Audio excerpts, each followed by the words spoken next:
Other yellow hat guy here, back with the 200th video. Awesome. So I felt like I wanted to use this time to reflect on the game over the years that I've been playing it. This game came out at a time where there was a lot of some distractions going on in the world. I felt I had a lot of goals that I was trying to accomplish too.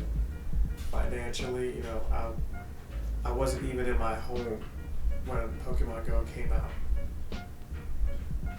Or maybe I was. Was it 2016? I don't think it was. I felt like it was earlier than that. And we'll look at when I actually first started playing. Let's actually do that so you guys can see and then I can be correct with information and not say the wrong thing. But I'm pretty sure I didn't have my home yet when this game started. I want to say it was July. So yeah, July 7th, 2016 was when I started. So I was in my home then, but I think the rumblings of the game coming out happened the year before that. So I was playing the game almost day one. I know if you're in Australia, you've probably played it the day before, time differences and when they decide to release things. But that's as far back as I can remember. And I remember telling people that, or people telling me if they were still playing the game in 2 years, they'd be surprised to get them help, this, that, and the third. And, a few of them are still playing. The community was a lot bigger back then. You gotta remember, it's weird because of the tension and things like that in the country. Pokemon Go allowed people to get out and talk to their neighbor, to form these groups through Facebook, Messenger, and then eventually on Discord and Telegram and all these different apps, right? I wish Niantic would have seized that opportunity and said, we need to make an in-game communication thing. But I think they didn't want that responsibility. They Nintendo themselves, obviously there's Game Freak, the Pokemon company, there's multiple parties involved in this, right? But Nintendo themselves have not been hip to allowing people to communicate. Even now with the Switch, you've got to communicate via your phone. You can't have an in-game chat, which is ridiculous, but that's another conversation. So I say that to say that maybe Niantic was like, we don't want to upset Nintendo, so we're not going to have anything like that. Now you have Campfire, which is their own app, which now they allow you to do this, but it's like, come on, man. Just to be able to say hey or start lobby or ready, some kind of communication like that. Open egg, those are all kinds of things. Open gift, excuse me. That could be something that would be really good because you see people in the game online and you have no way to actually tell them you want to interact with them other than just sending them a gift that lets them know that you've probably opened theirs and you're trying to advance the friendship. But features like being able to just expedite the lobby time, they need to jump on that. The communication, they've done stuff with Campfire, but not everybody wants to be on Campfire. Just within the game, have basic, hey, how are you? Good game, let's raid. I'm available. Or, open gift. The open gift feature might annoy some people, especially those of you who don't open gifts regularly. But that might be the only way to communicate with somebody who maybe they're not on social media. You don't remember where you met them. Maybe you're on one of these apps that, you can make friends in the game and you have no other way to know who this person is. That's a nice feature that they should have. I feel like that. And this isn't scripted. All these 200 videos, most of them are not scripted. So this is just off the cuff, looking back at the game, what it presented and what it needed. So you go from a time like that where they first had the little footsteps and you could kind of tell where Pokemon went. That was cool. I wish they would bring that back, but I understand that it strains the game's resources, so they did away with it. But it would be pretty cool to have something like that. And for some people, that was unsafe. Walking around and you see the steps and not paying attention to your surroundings. There's a cliff somewhere, or you know that it's on a private property. So they did away with that quickly. They were like, look, find it however you find it. We'll show a nearby kind of, there's a stop that's permissible, but that specific Pokemon that's like in your neighbor's yard, they're not supporting that anymore. Around here, a smaller city, they used to allow the Pokemon gyms in cemeteries, and I would remember not ever wanting to be in those places. I felt like, hey, maybe I'm disrespecting the dead, it's kind of spooky, creepy, yada yada, but people around here had no qualms about it. Eventually, yours truly too ended up being in places like that until we made the news being blamed for the traffic in the cemetery after being on the news for doing good things in the city. So it was a crazy time back then. A lot happened. So you look back, that was 2016. Here we are going into 2023. 6-7 years. It's crazy that they've been able to keep it going that long. It's almost like a World of Warcraft type scenario where you've got a game and people are still playing it for so long, still moving up in their stats. I never thought it would be like that. I gave them maybe 5 years, but there's so many generations of Pokemon, so they've been piecemealing out certain ones, and they're going to continue to do that. Right? We just got Keldeo instead of Kecleon. They won't let us complete that generation. Let us complete that generation, Niantic. We're on Gen 9 now. You've got new toys to play with. Let us at least get that one. There's still little Easter eggs and teasers and things that they're leaving on the table. I mean, they've gotten to the point where, and I didn't speak on it, so I'll speak on it now. The Pokemon anime that had Ash Ketchum, Pikachu, Jessie, James, Meowth, Misty, Brock, Giovanni, all those characters we know and love. It looks like most of it, at least Ash and Pikachu's time has moved, right?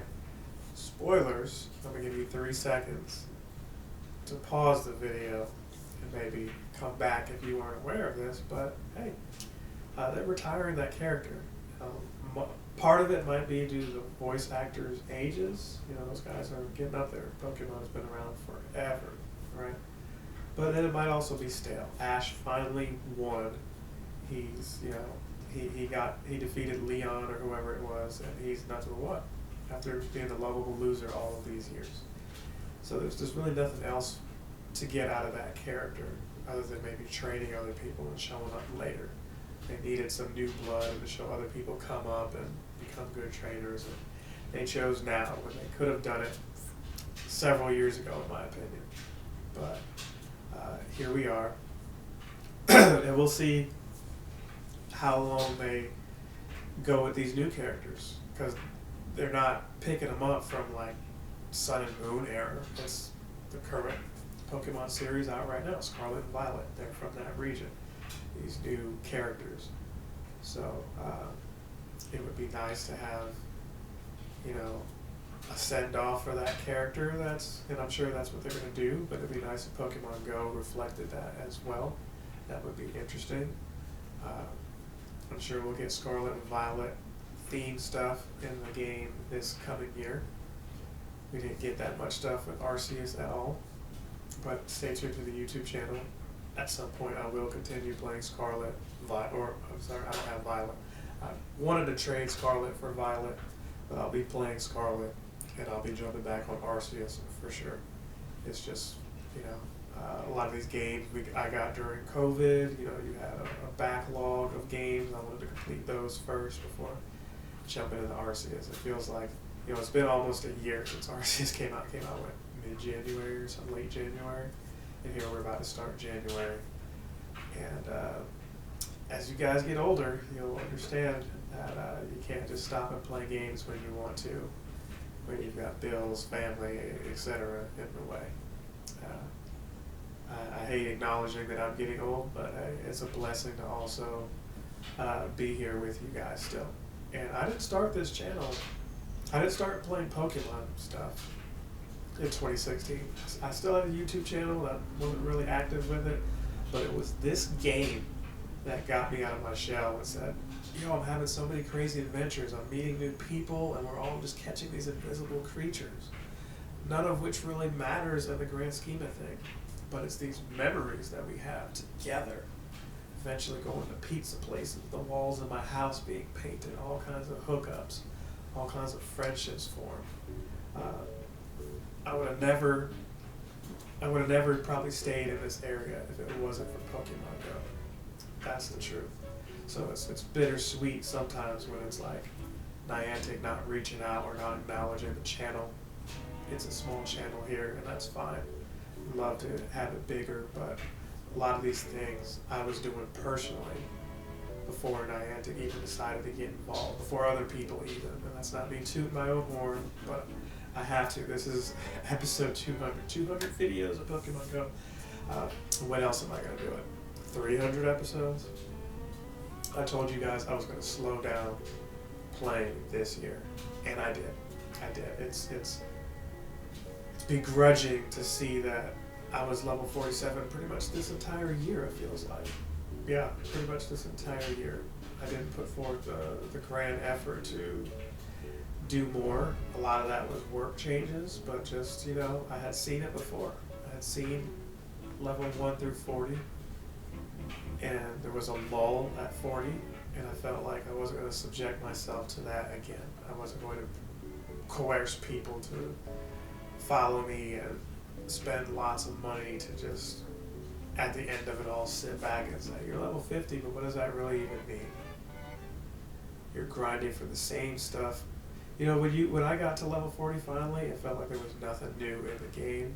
It felt like I had caught the same Pokemon 1,000 times, and I was just churning them through a garbage disposal to get rid of stuff. It didn't feel rewarding at all. It felt like each level should feel like I'm accomplishing something. So now, 40 through 50, you are accomplishing things, but they're not necessarily fun. They're just chores. Some of them are fun, but then they become chores. When you try to get me to get a certain amount of medals and defeat a certain amount of leaders, and it's so many of them at one time, on top of getting millions of XP, it's just chores. It's not fun. I said it in other videos, if it's your first time on this channel, it should have been like 2 tasks per level, and it should have been 80 levels total. It should have been level 41 to 80, and each of these subsequent levels with just 2 tasks, right? Just 2 of them, and then the XP. It's smaller amounts of XP to make you feel like you're still doing stuff without this carrot, like you're a horse following a carrot trying to chase it. And, yeah, Niantic should have thought that through, but maybe they just rushed it out because I guess they thought, hey, people will be playing this for some time to come. But joke's on them. You got some people who had a bunch of the XP already, so they were already level 50. And maybe they didn't want to see people go from level 40 to like 50 if there were 80 levels, right? Because they'd have the XP and just tap, and then, but no, they still got to do the task, right? So if they just did the 2 tasks per level, maybe in a day or 2 or a week or so, they could have done that. But I guarantee you that that's more enjoyable than being stuck on a level and then dreading millions upon millions of XP later, right? I'm on a level where I need maybe 3 million left, but the next one's going to be like 20-something million.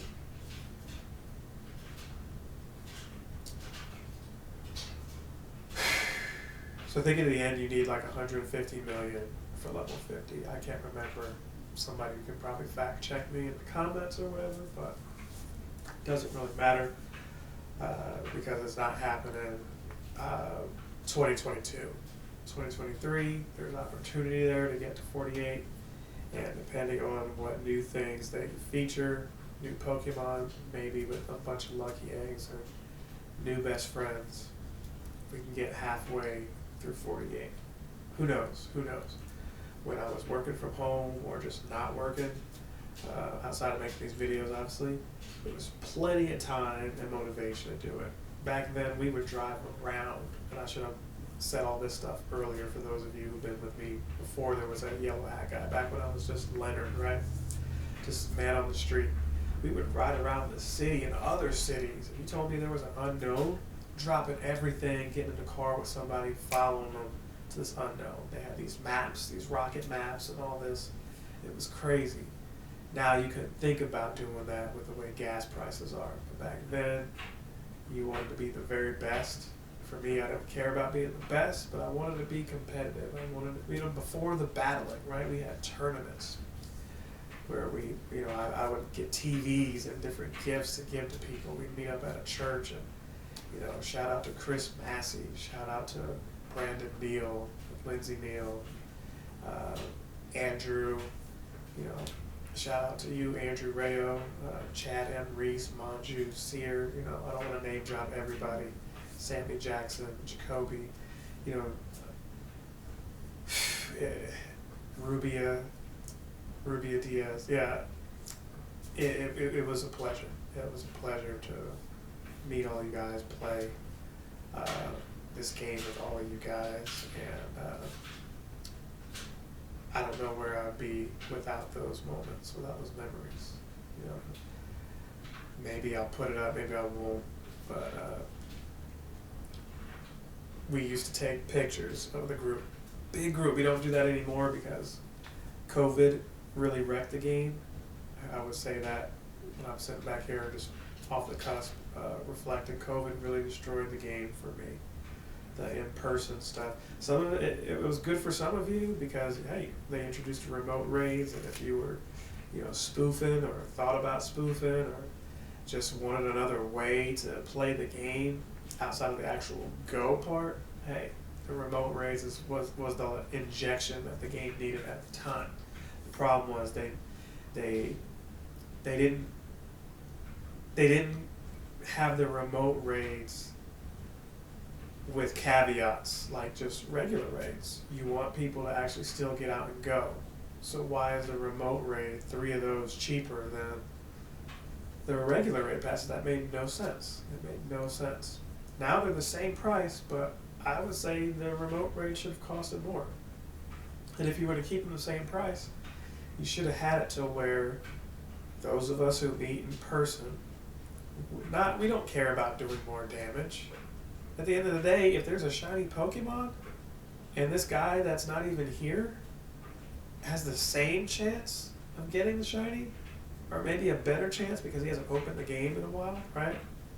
We're hip to the fact that you guys reward people for not playing, right? There are those Galarian legendary birds right now, the people that throw the balls badly. It's rumored that they're getting opportunities to catch these things better than the people who make these excellent throws.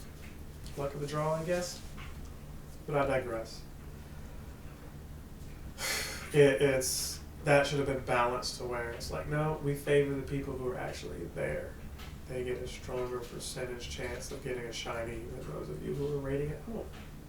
That's how it needs to be. That rubbed a lot of us, myself included, the wrong way. And some of y'all stopped showing up. You said, forget it. If I can just get the shiny at home, I'm going to go home. But if Niantic would have said what I'm saying right now, if somebody from Niantic is watching and listening and hearing this, guarantee you if you did that, that would change how people come out and interact. If you did that, if you went back and added to the raids where you can communicate hello or let's start, you added a feature where you can just, the person who starts the lobby can then just hit a button and start it without waiting the 2 minutes to save people time. Or even if you made it a private raid with that feature. So if it's an accident, it's the person who knowingly did the accident because they made a private raid. that should be an option too. You could revitalize the private raid by saying, hey, we also have a special feature in the private raid that allows you to expedite time. If it's just the 2 or 3 of y'all, you should be able to just hit start and not wait a full 2 minutes. That's killing people's lucky eggs. It's killing people's time. There's way more things that they could be doing than giving 2 minutes of their short life waiting for a lobby. So 6, 7 years later, it's like, why is that still happening?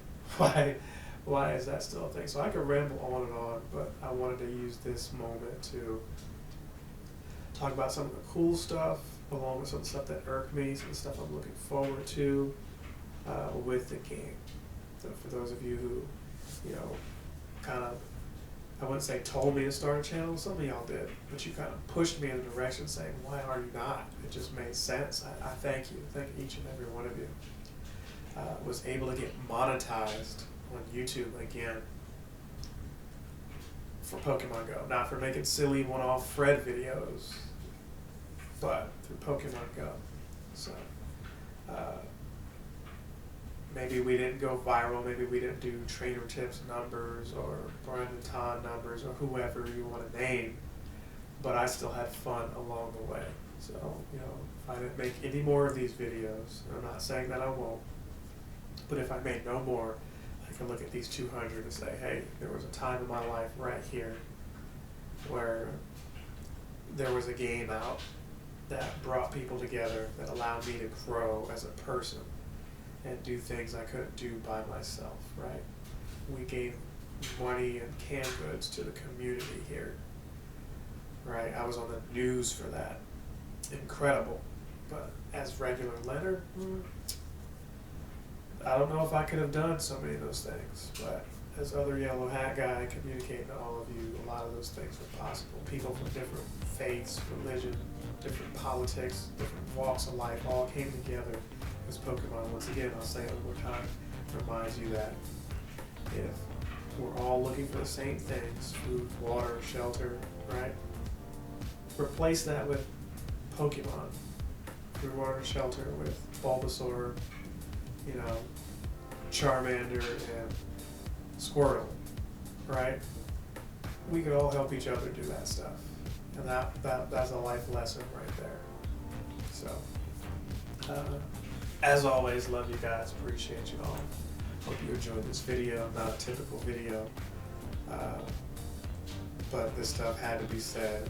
Maybe I'll say it again elsewhere, but as I reflect on the year ending, this was a moment to say a lot of that. But stay tuned for other stuff on the channel. Like I said, there's way more content that's available if you only watch Pokemon Go. And there should be a bunch of more stuff on the way. See you in 2023. The Yellow Hat Guy is out. That like for me.